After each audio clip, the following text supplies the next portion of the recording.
Nestled in the foothills of Golden, Colorado, the Colorado Railroad Museum was founded to preserve the history of narrow-gauge railroading in Colorado. Sitting on rails only 3 feet apart, narrow-gauge railroads were once the lifeblood of Colorado's Rocky Mountains. Throughout the 1940s and early 50s, as standard gauge rail and highways took over freight traffic, unique railroads like the Rio Grande Southern and the Colorado Midland were fast becoming extinct. Fearing their heritage would soon be forgotten, the museum was founded in 1958 to preserve the tales of these pioneers. Tales like the story of the galloping geese of the Rio Grande Southern. Born in 1931 in the Silver San Juan Mountains of southwestern Colorado, the galloping geese of the Rio Grande Southern Railroad kept the railroad alive for another 20 years. Inexpensive to build and operate, the motors of the Southern worked their way into the hearts of the communities they served, who soon renamed them the Galloping Geese, due to the strange way they seemed to waddle up and down the track. Well, probably because I've done a lot of the work on this, and I drive it every Saturday. I don't know, consider it mine.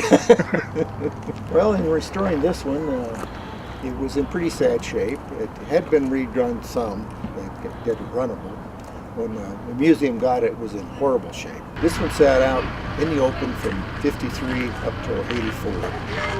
It's been quite a job getting them done. Yeah, it was pretty fun riding the Goose. It was, it kind of wiggled back and forth, and it was cool.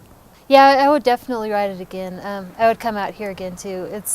There's really a lot to see out here, all the different engines, and just the way they keep everything up and how they've refinished everything. Several years ago, Al Blount got number 7 running, and we decided to use it.